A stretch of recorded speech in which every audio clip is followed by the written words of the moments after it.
Hello అందరికీ నమస్తే. Welcome to my channel. మనం డిఎస్సి బయాలజీ మెథడాలజీలో బోధనా పద్ధతులు నేర్చుకుంటున్నాం. మొదటి వీడియోలో ఉపన్యాస పద్ధతిని గురించి నేర్చుకున్నాం. ఇప్పుడు రెండో వీడియోలో ఉపన్యాస ప్రదర్శన పద్ధతి లెక్చర్ కమ్ డెమోన్స్ట్రేషన్ మెథడ్ గురించి నేర్చుకుందాం.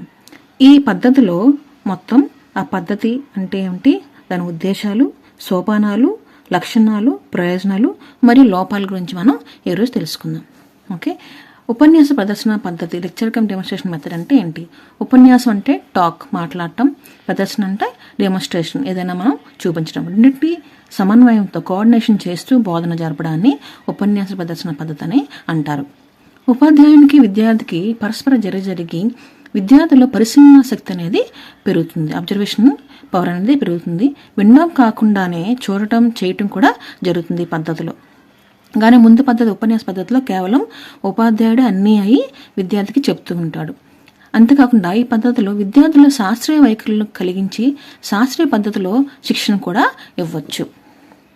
అయితే ఈ పద్ధతిని సెల్బర్గ్ అనే విద్యావేత్త 3 సంవత్సరాలు పరిశోధన చేసి గమనించిన అంశాలు ఏంటో మనం ఇప్పుడు చూద్దాం. అయితే ఈ పద్ధతి కొంతవరకు ఎందుకంటే సరిగ్గా జరగడం లేదనేది అతను అబ్జర్వ్ చేసి చెప్పారు. ఏంటంటే పరికరాలు సిద్ధంగా ఉంచుకోవడం లేదు. అంటే ఆపరేటర్స్ మనం ఏదైనా ప్రదర్శన చేసినప్పుడు దానికి అనుగుణంగా ఆ పద్ధతికి ఏవైతే అవసరమో ఆ ప్రదర్శనకి ఏం కావాలో అన్నీ మనం సిద్ధంగా ఉంచుకోవాలి. అది చాలామంది ఉపాధ్యాయులు అటువంటిది చేయటం లేదు. ప్రయోగ లక్ష్యాన్ని సరిగ్గా వివరించలేకపోతున్నారు. రెండో అంశం, ప్రయోగ లక్ష్యాన్ని అనేది వివరించలేకపోతే ఇంకేం చూపిస్తారు. మూడోది, ప్రయోగంలో ఇమిడి ఉన్న ముఖ్య విషయాలపై విద్యార్థుల దృష్టిని కేంద్రీకరించకుండానే ప్రయోగాన్ని ముగించుకుపోతున్నారు. ఆ క్లాస్లో సమయం అంతా ఓన్లీ 45 నిమిషాలు అనమాట. ఈ 45 నిమిషాల్లో ముఖ్య అంశాలపై విద్యార్థుల దృష్టిని వాళ్ళు అంటే కాన్సన్ట్రేషన్ కుదరకుండానే ప్రయోగాన్ని గబగబా ముగించుకొని పోతున్నారనమాట. పరిశీలనకు తగిన వ్యవధిని విద్యార్థికి ఇవ్వటం లేదు. అబ్జర్వేషన్, ఆ డెమోన్స్ట్రేషన్కి అబ్జర్వ్ చేయగలే టైంని విద్యార్థికి వాళ్ళు ఇవ్వటం లేదు. ఓకేనా. తర్వాత, ప్రయోగ ప్రదర్శన సమయంలో ప్రదర్శనకు బలం చేకూరే విధంగా నల్లబలను ఇతర ఉపకరణాలను ఉపయోగించడం లేదు. అయితే నల్లబల్ల ఎందుకు, మనం బ్లాక్ బోర్డ్ ఎందుకు యూజ్ చేయాలంటే దాంట్లో డెమోన్స్ట్రేషన్కి అవసరమైన అన్ని విషయాలని దాంట్లో చూపిస్తూ రాస్తూ ఇవి ప్రదర్శన చేస్తూ ఉంటేనే పిల్లలకి అనేది అర్థం అవుతుంది అనమాట.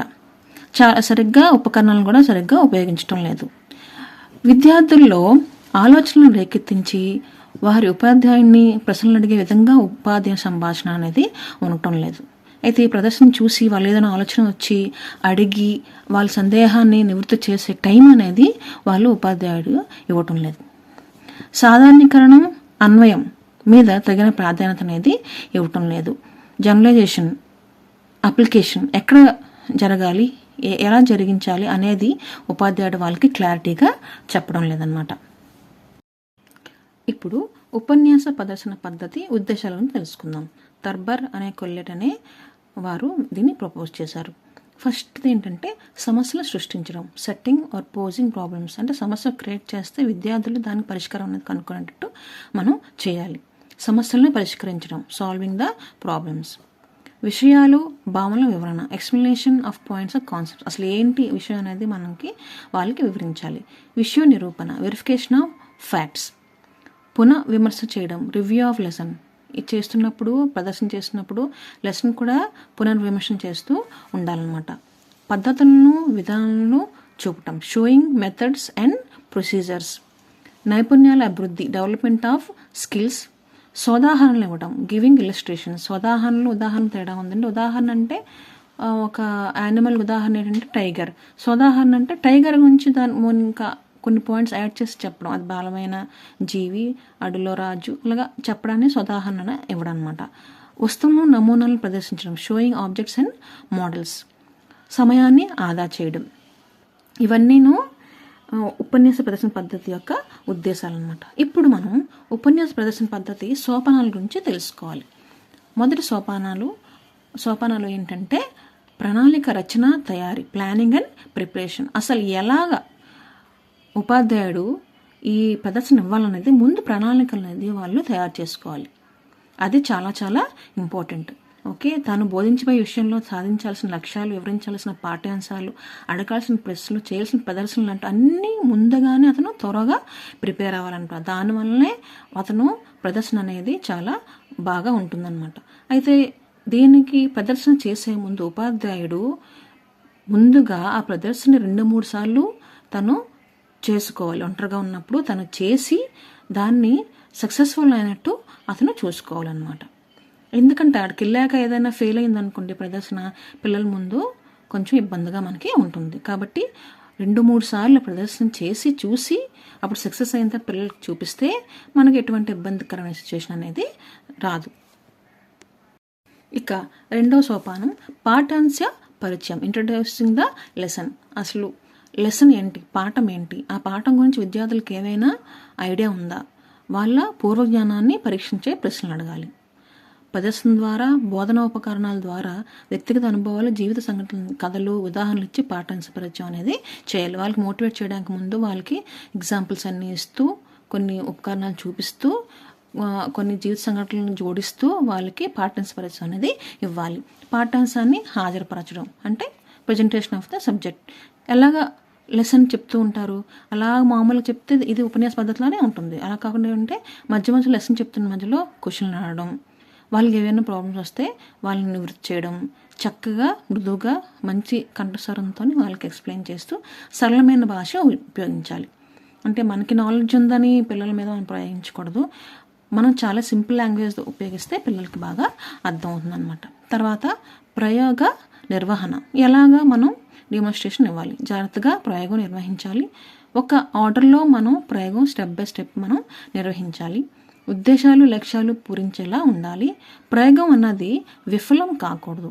ఓకే, విఫలం కాకూడదు ముందే. అందుకే మనం ఫస్ట్ స్టెప్లో సోపానంలో చెప్పుకున్నాను, మనం 2-3 సార్లు ప్రయోగం మనం చేయాలి, చేసి చూడాలి. మనం ఎందుకంటే అక్కడ ప్రయోగం విఫలమైంది అనుకోండి, స్టూడెంట్స్ ముందు మనకి ఇబ్బందిగా ఉంటుంది అనమాట. అందుకే ప్రయోగం అనేది విఫలం కాకుండా చూసుకోవాలంటే మనం ముందే ఫస్ట్ స్టెప్ అనేది కరెక్ట్గా చేసుకోవాలి. సరళంగా, వేగంగా పూర్తవ్వాలి. ప్రయోగం చాలా సింపుల్గా, మరీ కాంప్లెక్స్ కాకుండా సింపుల్గా తొందరగా పూర్తవ్వాలి. ఎందుకంటే మన సర్టైన్ పీరియడ్లో మనం ఆ ప్రయోగం అనేది పూర్తి చేయాలి. విద్యార్థుల నుండి ఒకే సమయంలో ఒక్క సమాధానం రాబట్టాలి. అయితే ఒక ప్రయోగం చేస్తూ ఉన్నప్పుడు పిల్లలను కూడా ఇన్వాల్వ్ చేస్తూ వాళ్ళ దగ్గర నుంచి క్వశ్చన్స్ అడుగుతూ మన సమాధానం అనేది రాబడుతూ ఉండాలి. అప్పుడు పిల్లలు ఇన్వాల్వ్ అవుతారనమాట మన ఈ మెథడ్లో. తర్వాత నల్లబల్ల పని, బ్లాక్ బోర్డ్ ఎలా యూజ్ చేయాలి. బ్లాక్ బోర్డ్ యూజ్ చేయడానికి డెమోన్స్ట్రేషన్ అయితే చెప్తే వాళ్ళకి అర్థం కాదు. అందుకే చెప్తున్నప్పుడు పాఠానికి సంబంధించిన సమాచారం, ఫార్ములే ఏంటేంటి, ఫ్యాక్ట్స్, భావనలు, పద్ధతులు, విధానాలు, దత్తాంశాలు, ఫార్ములాలు, చిత్రాలు అన్నీ బ్లాక్ బోర్డ్ మీద ఉండాలన్నమాట. అప్పుడే వాళ్ళు అది చూస్తూ, ఈ ప్రదర్శన చూస్తూ మొత్తానికి ఆ టాపిక్ అనేది అర్థం చేసుకోవడానికి ట్రై చేస్తారు. తర్వాత సోపానం అంటే పర్యవేక్షణ, సూపర్విజన్. ఓకే, సో విద్యార్థులందరినీ భాగస్వామ్యం చేయాలి, అందరినీ ఇన్వాల్వ్ చేస్తూ ప్రదర్శన అనేది చేయాలి. విద్యార్థులు సొంతంగా నోట్స్ రాసుకుని ముఖ్యాంశాలు రాయాలి. అయితే బోర్డు మీద చెప్పాను కదా ముందు సోపానంలో, బోర్డు మీద అన్ని విషయాలు రాసినప్పుడు ఆ విషయాల్ని విద్యార్థులు నోట్స్లో రాసుకున్నట్టు మనం చూడాలి. పర్యవేక్షణ బాగుంటే ఉపన్యాస ప్రదర్శన పద్ధతి విజయవంతం అవుతుంది. ఓకేనా, ఇది చాలా ఇంపార్టెంట్ స్టెప్. ఇది పర్యవేక్షణగానే బాగుంటే మనం ఆ ఉపన్యాస పద్ధతి అనేది, ప్రదర్శన పద్ధతి అనేది చాలా సక్సెస్ అవుతుందన్నమాట. తర్వాత మంచి ప్రదర్శనకు ఉండవలసిన లక్షణాలు ముందే చెప్పామండి. ప్రణాళిక రచన, తయారీ. ఓకేనా, ప్రణాళిక మనం ముందు నుంచి అన్ని ప్రిపేర్ చేసుకుని ఉండాలి. ప్రయోగం విఫలమైతే ఎక్కడ పొరపాటు జరిగిందో గమనించడం. ఒకవేళ ఇన్ కేస్ ప్రయోగం విఫలమైతే కొన్నిసార్లు విఫలం అవుతుంది. అప్పుడు ఏంటంటే వెంటనే మనం ఇబ్బంది పడకుండా వెంటనే ఎందుకు విఫలమైంది, ఏవైనా స్టెప్స్ మనం రాంగ్ చేసామని స్టూడెంట్స్ని అడిగితే తెలుసుకోవడానికి ప్రయత్నించాలన్నమాట. లక్ష్యాల స్పష్టత, విద్యార్థుల్లో శాస్త్ర వైఖరులు పెంపొందించే విధంగా, లక్ష్యాలు నెరవేరే విధంగా ప్రయోగం అనేది ఉండాలి. దృష్టి స్పష్టత అంటే ప్రతి ఒక్కరికి ఈ ప్రయోగం అనేది కనిపించాలన్నమాట. అయితే కొంతమంది పొడవుగా, కొంచెం పొట్టిగా ఉంటారు, కొందరు వెనక్కి, కొంచెం ముందుగా ఉంటారు విద్యార్థులు. ప్రతి ఒక్కరికి ఇది కనిపించాలి. లేకపోతే ఎవరైతే కనిపించట్లేదు వాళ్ళు ఇంట్రెస్ట్ పే చేయరు, మిగతా వాళ్ళకి అది డిస్టర్బెన్స్గా ఉంటుందన్నమాట. విద్యార్థుల సహకారం కూడా వాళ్ళు ఇన్వాల్వ్ చేస్తూ ఉంటే ప్రయోగం కూడా సక్సెస్ఫుల్ అవుతుంది. వాళ్ళు ఇంట్రెస్ట్ చూపిస్తారు. సో ఎక్కడెక్కడ మనం విద్యార్థులు సహకారం తీసుకోవచ్చు అంటే ప్రయోగ పరికరాల సేకరణ దగ్గర, నమూనాలు తయారు చేయడానికి, చిత్రపటాలు తయారు చేయడానికి, మనం ప్రయోగం చేస్తున్నప్పుడు చిన్న చిన్న హెల్ప్ మనం అడగడం, రీడింగ్లు రాయమని చెప్పడం, ఫలితాలు రాపడంలో వాళ్ళ హెల్ప్ మనం తీసుకోవచ్చు అన్నమాట. అంటే పరికరాల అమరిక. ఎలాగా పరికరాలు అమర్చుకోవాలి మనం.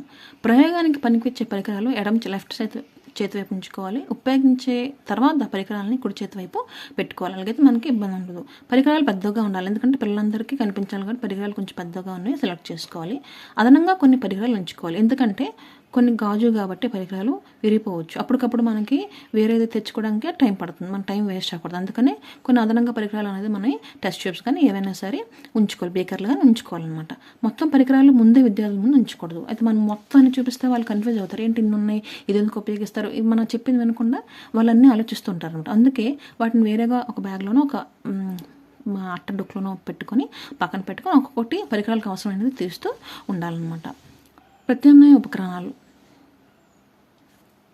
ఉపాధ్యాయ కౌశలాలు అంటే మెయిన్ టీచర్ అనేది చాలా టాలెంటెడ్గా ఉండాలి ఎక్స్ప్లెయిన్ చేయడానికి. బ్లాక్ బోర్డు, శాస్త్రీయ పద్ధతిలో శిక్షణ, ప్రయోగాల ఎంపిక, వాతావరణం, ఋతువుల పరిగణన. అంటే మన ప్రయోగాలు కూడా కొన్నిసార్లు కొన్ని మనం సమ్మర్లో చేయగలం, కొన్ని వింటర్లో చేయగలం, కొన్ని రైనీ సీజన్లో చేయగలం అనమాట. ఇప్పుడు ఫ్లవర్స్ ఉన్నాయనుకోండి, మనకి ఎక్కువ రైనీ సీజన్లో మనకు దొరుకుతాయి. కొన్ని ఫ్లవర్స్ వింటర్లో దొరుకుతాయి అలా అనమాట. ఋతువుల పరిగణన కూడా మనం తీసుకోవాలి. ఫలితాలు ముందుగా విద్యార్థులకి చెప్పకూడదు, ఓకేనా, వాళ్ళే కనుక్కున్నట్టు చేయాలి. ప్రదర్శన సరళంగా తక్కువ సమయం వెంటనే ఫలితాన్ని ఇవ్వాలి. మరీ కాంప్లికేటెడ్ ప్రదర్శన తీసుకోకుండా చాలా సింపుల్ అయినా చాలా తక్కువ టైం పట్టే ప్రదర్శన తీసుకోవాలి. బోధన ప్రయోగం ఒకదాని తర్వాత ఒకటి జరుగుతూ ఉండాలి. ప్రయోగం విద్యార్థుల స్థాయికి తగినట్టుగా ఉండాలి. ఇప్పుడు ఉపన్యాస ప్రదర్శన పద్ధతి యొక్క ప్రయోజనాల గురించి తెలుసుకుందాం.